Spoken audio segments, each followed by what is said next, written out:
that bothers me sometimes. The general public, when they say, well, what do you do? I work with kids. Oh, those kids are all so troubled. They're all into drugs. No. They're all normal kids. And welcome back on into the studio. Today's interview is one that I've been looking forward to for a while. Probably the most excited I've been for an interview in quite some time. Guys, Boy Meets World, Family Matters, they have a couple things in common, but this guy is one of them. Mr. Wesley Staples, how are you this afternoon? Good, thanks. How are you? I'm fantastic. So it's my first time I've been this excited to speak with a teacher. Oh, my.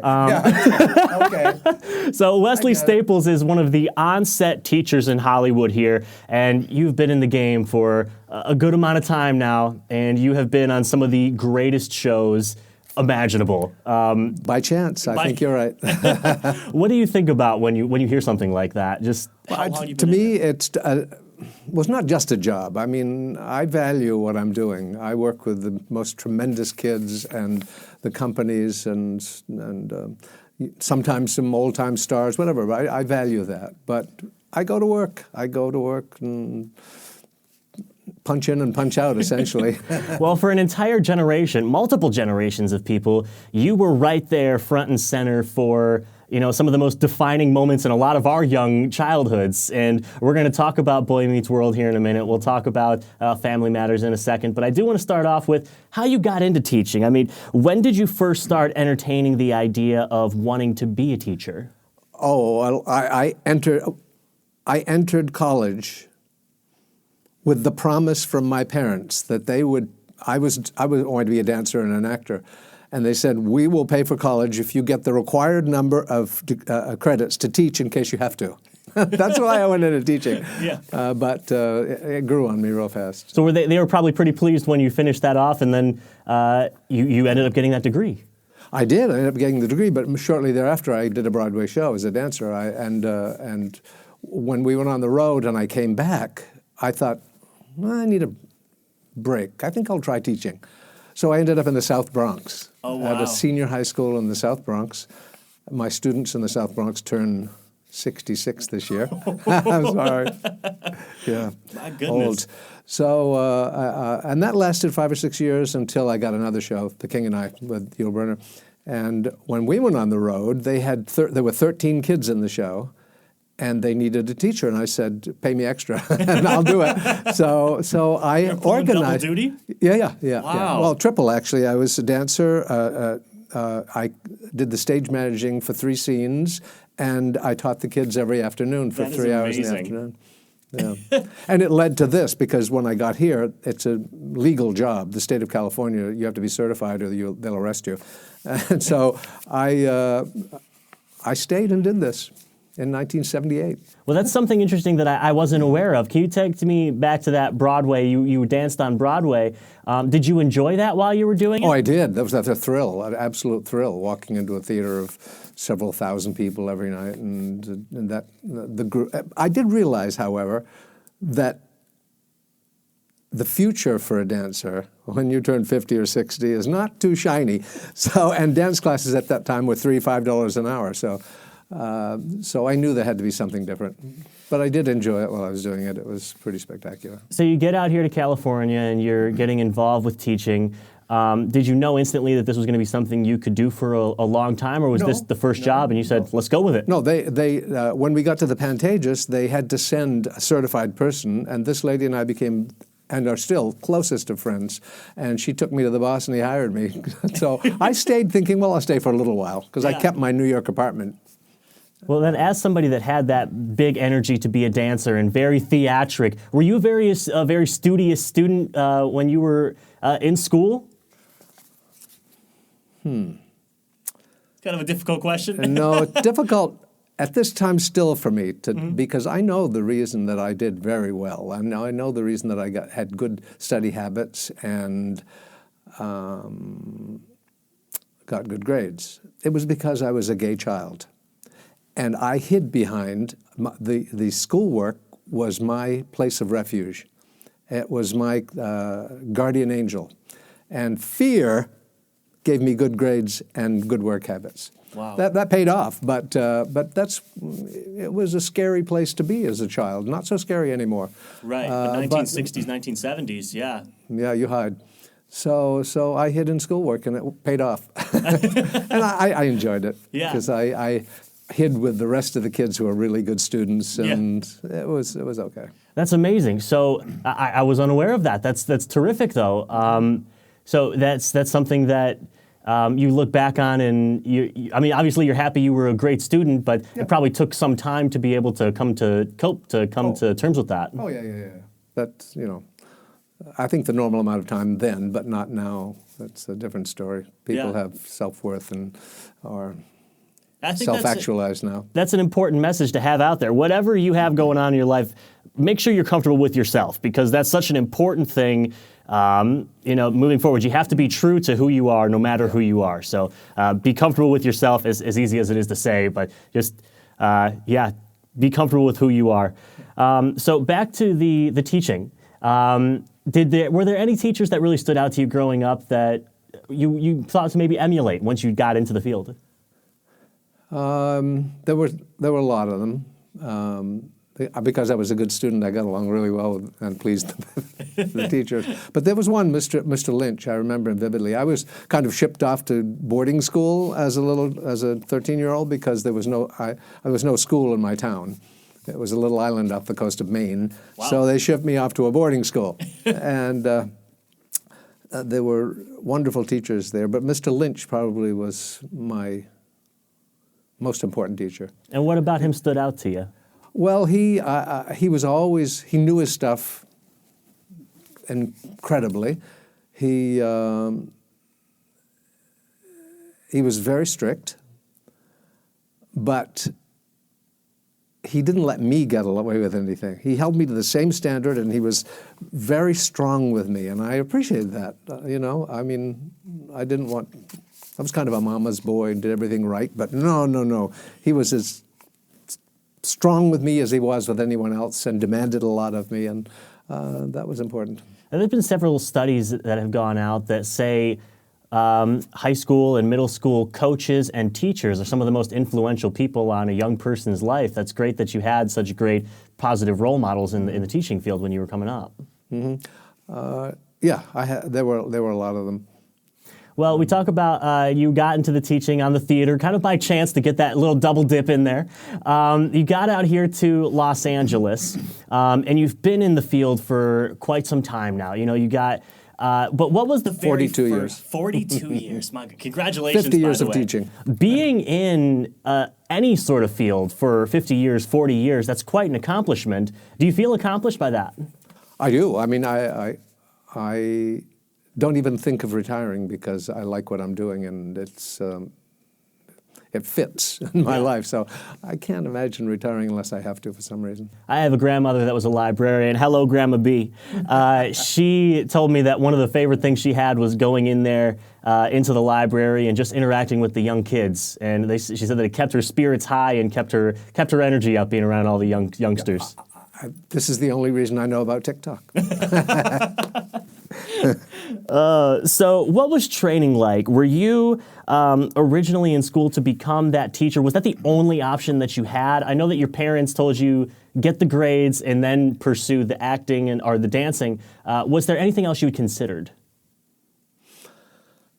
Well, only, no. I first strove for the dancing and the acting, but then teaching became it. But there are a lot of passions that I have besides teaching. I mean, but they not needing to do those things, not needing to paint, not needing to do sculpture, not needing to do other things, makes it better. That's fantastic. I don't really need to teach either, but I do. But I do that and I enjoy it. But there are other things other passions that I'm free to do because teaching allows it. In the 1990s, you were involved with a TV show that, for many people, will consider one of their characters to be one of the top teachers in all of entertainment. The character of Mr. Feeney, played by William Daniels. And you were right there front and center on set. You were the actual teacher that was on set teaching these kids. And Mr. Feeney was on the air, the on-air teacher. Somebody wrote his lines. Someone wrote his lines. How would you grade Mr. Feeney, the character, as a teacher? And ideal, A+. I mean, Mr. Feeney speaks the words of a hero. Michael Jacobs is an enormous figure in the TV field. Actually, he was the youngest person to have a Broadway show. At 22, he had a show called Cheaters on Broadway, and then a succession of others. And he did the Torkelsons and Boy Meets World, Girl Meets World, a number of other TV shows. So he is a brilliant writer, and the staff he has with him are superb. So Mr. Feeney is actually the words and ideas of Michael Jacobs and his writers. The brilliant acting, of course, the person who makes them real is Bill Daniels, who, by the way, on March 31st turns 93. Fantastic. Happy early birthday to Mr. Daniels out there. All right, so obviously so much of the 90s, a lot of us that grew up on the TGIF felt like we were in class with Corey, Topanga, and Sean. However, you actually were in class with Ben Savage, Ryder Strong, and Danielle Fishel. That's right. The Matthew Lawrence and Lindsay Ridgway and so forth. There were others. What was it like being in class with them? How were they having them in class? They were an absolute fun. They were very serious. They were very good students. Ben, for example, went to Brentwood High and took AP classes, and they're very serious. And it got kind of crazy sometimes, as classrooms do. But we had it organized. There was more than me. There was another teacher who did. We split the subjects. Ben, they all took good classes. Ryder went to a school called Nonesuch up near, up in Northern California. And Danielle went to Calabasas High, and as I said, Ben went to Brentwood School. But they all had serious classes and took it very seriously. There were two of us with two radically different teaching styles. I became, over my years, a little anal about organization and so forth. And in a schoolroom, I like desks and, responsibilities. And the other teacher was kind of the same, except he was more relaxed. We sit on the couch and talk about Keats and discuss and so forth. So I kind of... That was radically different teaching styles. And the kids responded to different teaching styles. Ryder liked from Nonesuch, which was kind of a hippie school in the woods. Good teachers and a good school. Right. But he kind of liked David, sitting on the couch and talking Keats. And to this day, he's memorized much of Keats, and it worked very well for him. On the other hand, I did sciences and math and so forth, and sometimes history and English. Depended. And I specifically remember Ryder's reaction to chemistry. There came a point, we were at KTLA, there came a point where he locked himself in the schoolroom and said, "I'm not coming out unless I never have to do chemistry again." I mean, he was serious. We couldn't get in. Ryder, we need you now. No, not coming out. That's a fantastic story. Yeah. So, we go through a lot of, all of these kids, including my kids now, go through stuff. In their cases, and now on American Housewife, puberty, adolescence. It's a rocky road, more difficult for some than others. And they go through those things in front of millions of people. It's a different ballgame. You don't just have them for English class third period. You have them for, in case of Boy Meets World, 7 years. And it's probably the most important 7 years in developing a young man into an adult, young woman into an adult. End of middle school through all of high school and so forth. Those got to be the years where there's a lot of pranks involved, I would imagine, or a lot of, the guys finally come self-aware and want to be flirting with the girls. Oh, yeah. They go through their first kiss on screen, usually. A lot of stuff they go through in public. I believe Ben and Danielle had their first kiss on I think so, yes. Yes, they did. Yes, Yeah. they did. Well, well, whatever. Yes. Yeah. Well, that's... When I said KTLA, it made me think of when they got their driver's licenses. And first it was Ryder, and then Danielle, and then Ben. Same age, took driver's ed, got their licenses. Within a month of Ryder's license, he totaled his little Z3. Within a month of Danielle's license, she hydroplaned on the freeway and took the side of the car off, SUV. Within a month of Ben's license, he, with kind of the arrogance of a new driver, sped into his parking space at the studio and took his side of the car off on a post or something. So it was there was no defensive driving involved. And how, as one of the teachers, as one of the role figures for them, when they come into the studio, do you have to give them the old tap on the shoulder and tell them, hey, it's going to be okay, or do you give them one of those, what were you thinking? No, their parents can do that. I'm sure I had a few choice things to say. Yeah. We can talk about the old Greek arrogance. Which lot did you guys film on for that? Oh, we moved around. First it was Disney, and then it was KTLA, and then it was CBS Radford for 2 years, and then back to Disney. And at one point you guys were actually, I believe, on the Disneyland property, correct, for a shoot day? Oh, yeah. I think more than once. Yeah. Okay. Yeah. That's great. That's really exciting. Any other stories that jump out to you as we're just reminiscing here? Oh, gosh. Oh. There's just so many of them. Well, so many, and some that I suppose I shouldn't tell. But I do. This can be edited, correct? Absolutely. Also at KTLA. Well, a lot happened at KTLA. I remember one, I think it was a Thursday, because Michael Jacobs is a devout Jewish person, and we didn't stay after sundown on Friday, so we taped on Wednesday and Thursday. And there was one stage that contained the schoolroom in the corner, three rooms, as a school suite, kind of, and the lunch area outside.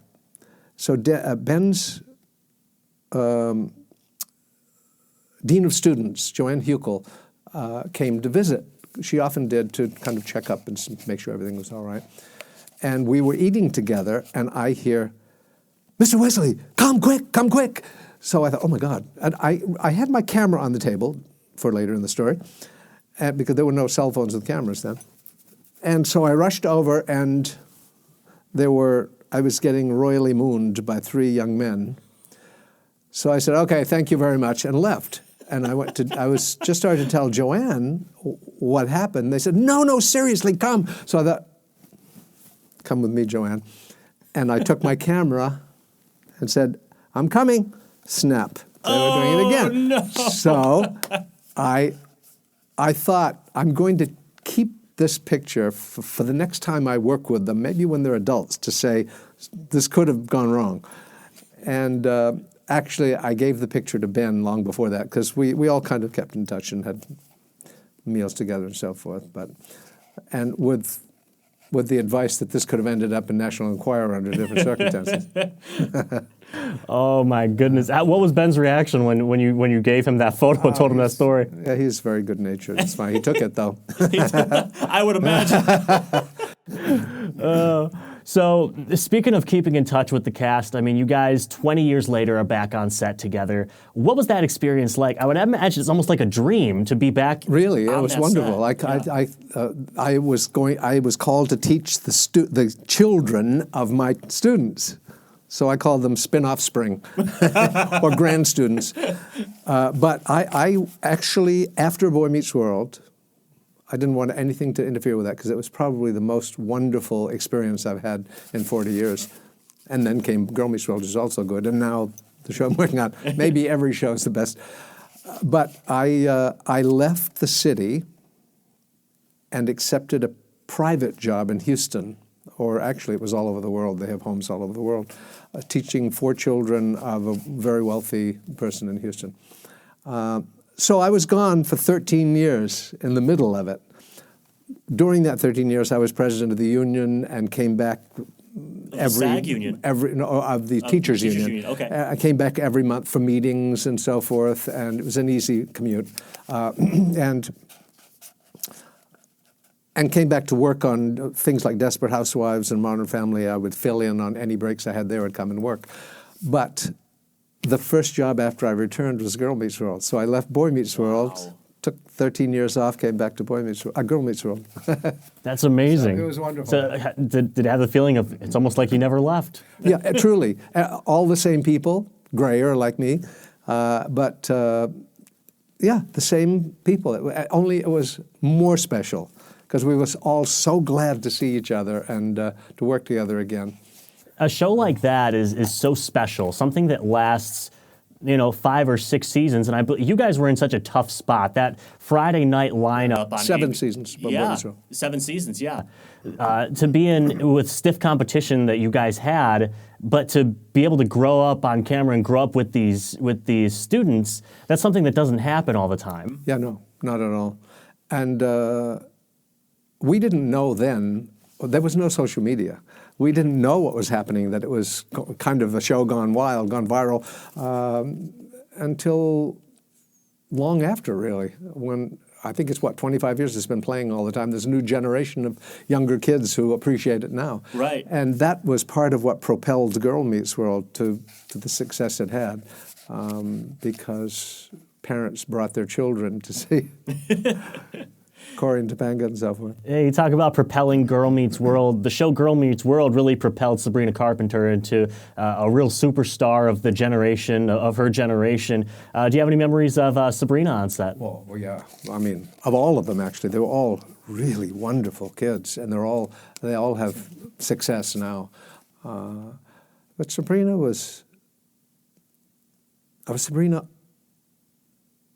had a tremendous work ethic and always did what was asked of her, and was always appreciative for help. Just like Peyton also was, Peyton Meyer. He's working on my show now, American Housewife. He got cast on the same show. So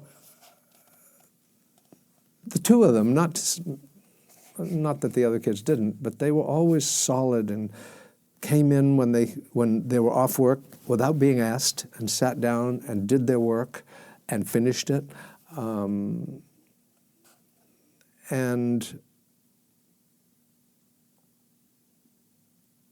got along with everyone else normally. The other kids, they giggle and play when it was the right time, and very normal kids. Which this is something that bothers me sometimes. The general public, when they say, "Well, what do you do?" I work with kids. And tell them, "Oh, those kids are all so troubled. They're all into drugs." No, they're all normal kids, and the ones who do lose their way for a while have spotlight on them, so they give a bad rep to everybody else. But the percentage of kids in the industry who have drug problems or whatever is much tinier than the general public. The spotlight's on them. They couldn't be doing this unless they were sharp and well organized, because you know why? If they get a C or a D, they lose their work permit. Mm. See, one of my students, and I will not tell you who because it was a long while ago, made $500,000 a week. If he'd gotten a D, he wouldn't have made anything. That's so they work hard. They keep their schooling. School's a priority. My goodness. So is there like an entire set of rules for these students to be eligible for classroom? I mean, for someone that I was a student athlete when I was in high school, and we had a minimum GPA, we had these sort of things, but this is their entire life. This isn't them not being able to go to practice at the end of the day. This is them not being able to take part in a job. That's right. Well, this is a job, and yes, under contract, full-time, day and night, not day and night, but hard job. Yeah. And that's what I say when any adult sunset complain. I say, you go to full-time school and work the same hours as these kids, and you'll have something to complain about, maybe. My goodness, that's truly amazing. So one thing that I did want to ask you about, I know that you had been involved with the movie Blended. Is that correct? That's correct. Now, they shot the majority of their time in Africa. Were you in Africa with them? I didn't do the Africa. My friend Sharon Sachs, who was the teacher for the entire run of Modern Family on a regular basis, did the Africa portion, and I did Atlanta. Very good. I was actually at a lake north of Atlanta, but that's right, because they did shoot a portion of the movie in both. Yes, that's right. All right. I have a story about that. About Blended? Blended. The first day we got there, I didn't know what Sharon was doing or anything about the Africa portion. I just said, yeah, I'll do it. And so after whatever I was doing, I showed up. And often the leads put different names on the call sheet. The leads of this, of course, were Adam Sandler and Drew Barrymore. And I didn't know that when I went. I didn't have any idea. So I got into the van the first morning. I'm not going to tell you what her name was on the call sheet because that's why it's changed. So the public doesn't know. But I got in the van and we were waiting, and Drew came in and said, good morning. She said, I know you. I said, oh my God. She was 39 when she stepped into the van, and 5 years old when I spent a short time working on a movie, Bogey, with her.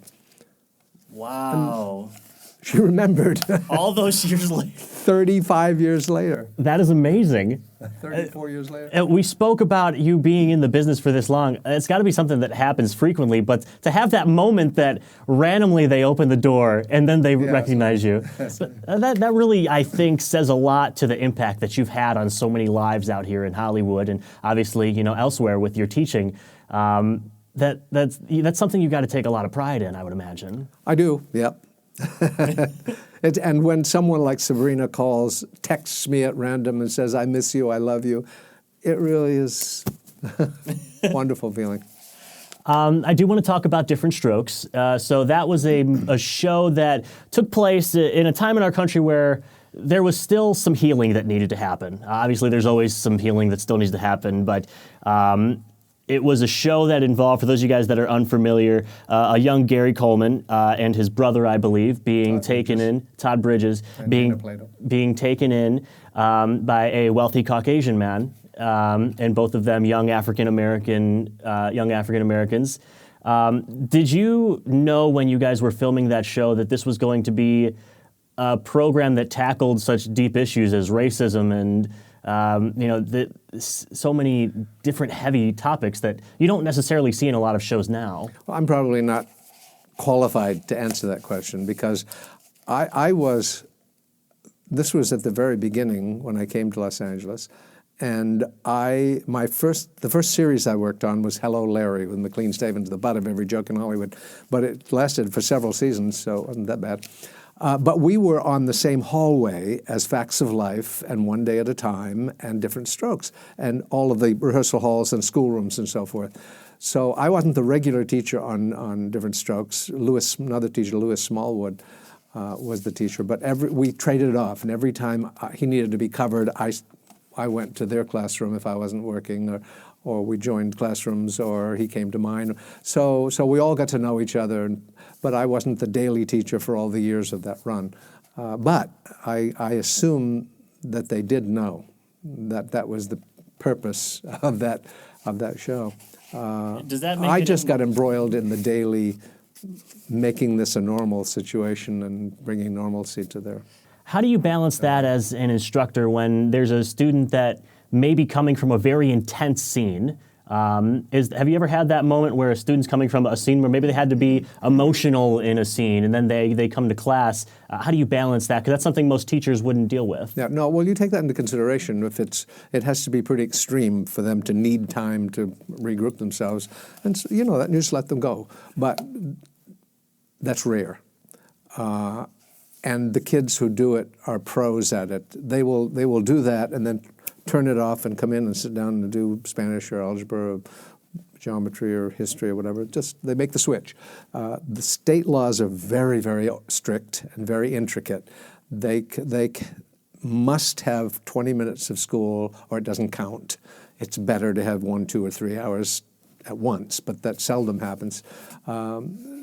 So they've learned to kind of come in, open their book, get ready, and pick up where they left off, and get as much as they can done if they know it's going to be 20 minutes. So they fall into that habit, and it's not a problem. They have to have 3 hours of school every day. That has to be fit in on. This was something that I wanted to ask you about. We had sort of skipped over Family Matters. Were you involved in that show too, correct? I was Jalil's teacher for 2 years. I think a lot of people would be very interested to hear what Jalil was like as a child. Oh, wow.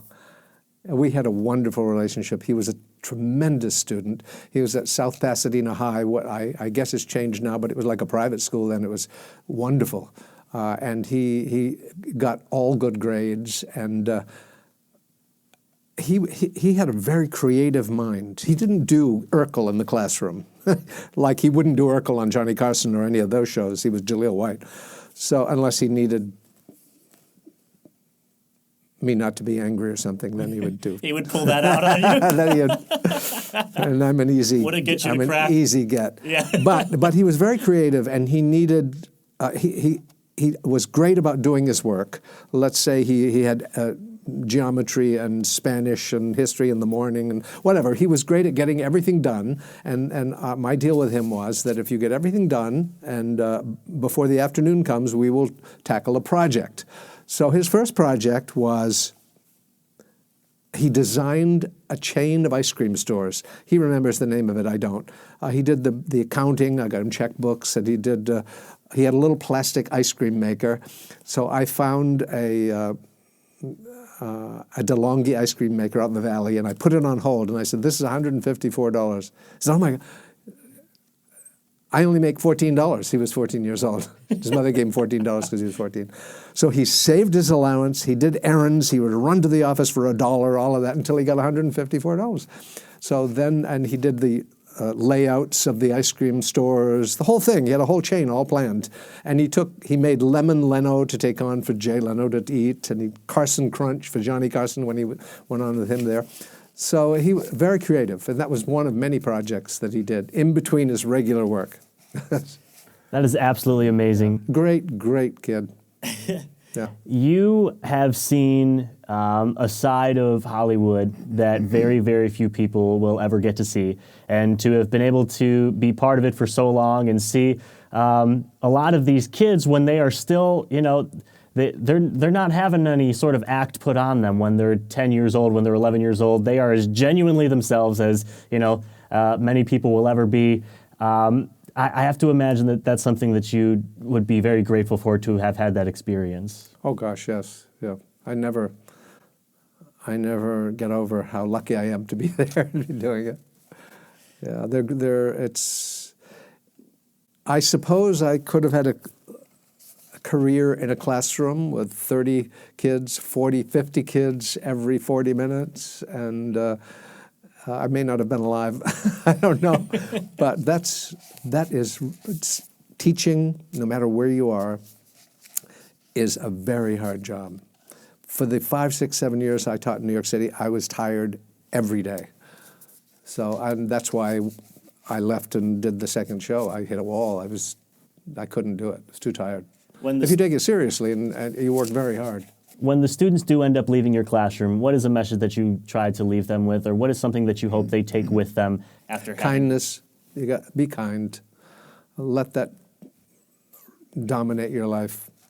There are, I noticed online some time ago that there are, I don't know any of them, but there's a site where there are 12 things to live by from Mr. Feeney. And they were quite good. I don't remember them, but they were very good. But I'm sure he said something about that. Thank you so much for coming in here and chatting with me today. It really is an honor to have you here in studio. Thank you. Guys, very he much is for taking Wesley interest. Staples, and of course, I don't see how you could not be interested. He's so humble about it, but you honestly have one of the most amazing careers and have done so many amazing things. It's truly an honor for me to be able to sit with you today. Thank you very much. Yeah.